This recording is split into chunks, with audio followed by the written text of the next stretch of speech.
Bismillahirrahmanirrahim. Assalamualaikum warahmatullahi wabarakatuh. Perkenalkan, nama saya Dimas Radiansyah Putra dengan NIM 2251-252. Kali ini saya akan membawakan materi tentang pendekatan dalam analisis proyek investasi. Selanjutnya akan saya bahas di poin selanjutnya.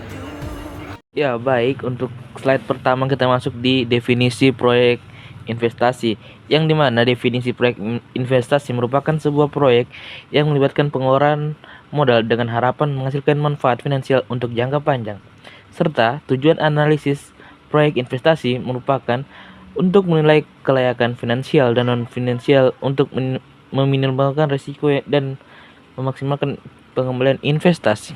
Ya, selanjutnya kita masuk di jenis-jenis pendekatan dalam analisis proyek investasi, yang dimana pendekatan ini terbagi atas dua.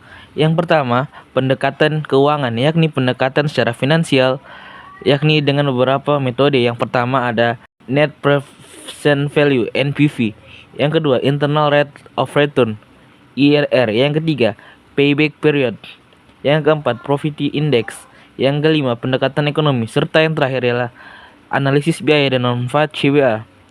Serta pendekatan yang kedua ialah pendekatan resiko, yang dimana pendekatan ini melihat dari resiko yang akan terjadi melalui metode. Yang pertama adalah simulasi Monte Carlo, Senal TV Analysis, pendekatan strategis, analisis SWOT, serta analisis pastel.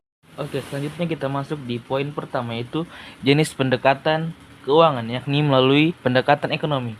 Kenapa saya ambil pendekatan ekonomi? Karena pendekatan ini menganalisa biaya dan manfaat atau CBA dengan membandingkan biaya investasi dengan manfaat ekonomi yang dihasilkan menggunakan rasio benefit cost ratio atau BCR untuk menilai kelayakan proyek. Selanjutnya ada di pendekatan risiko, yang dimana pendekatan risiko bisa menggunakan simulasi Monte Carlo. Teknik ini menggunakan teknik statistik untuk memperkirakan kemungkinan hasil proyek dengan variabel acak, serta yang kedua menggunakan sensitivity analysis, yang dimana ini merupakan cara mengukur bagaimana perubahan dalam asumsi atau variabel dapat mempengaruhi hasil akhir proyek. Setelah melakukan pendekatan keuangan serta risiko, kita juga perlu memperhatikan pendekatan strategis dengan menggunakan dua cara. Yang pertama ialah dengan menggunakan analisis SWOT. Kita bisa menganalisis kekuatan, kelemahan, peluang, dan ancaman dari proyek investasi. Yang kedua menggunakan analisis pastel, yang dimana ini merupakan cara memahami faktor-faktor eksternal yang dapat mempengaruhi kelayakan proyek dengan terkait dengan politik, ekonomi, sosial, teknologi, lingkungan, dan legalitas. Adapun faktor-faktor yang mempengaruhi pemilihan pendekatan dalam analisis proyek investasi, yakni dengan menentukan ukuran dan jenis proyek, serta memperhatikan tingkat ketidakpastian dan risiko dalam berinvestasi, dan juga memperhatikan ketersediaan data finansial dan pasar dalam tujuan strategis investasi.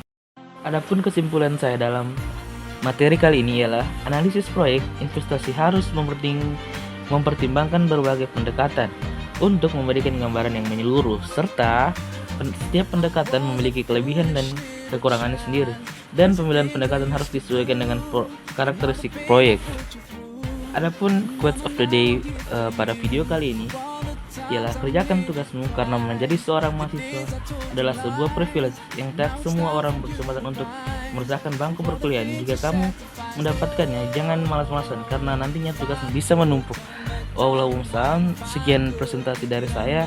Lebih dan kurangnya saya mohon maaf. Adapun harapan saya bisa mendapat nilai sebaik mungkin dari dosen tercinta sehingga nilainya bisa bermanfaat untuk saya ke depannya. Terima kasih. Wallahul musta'an. Wassalamualaikum warahmatullahi wabarakatuh.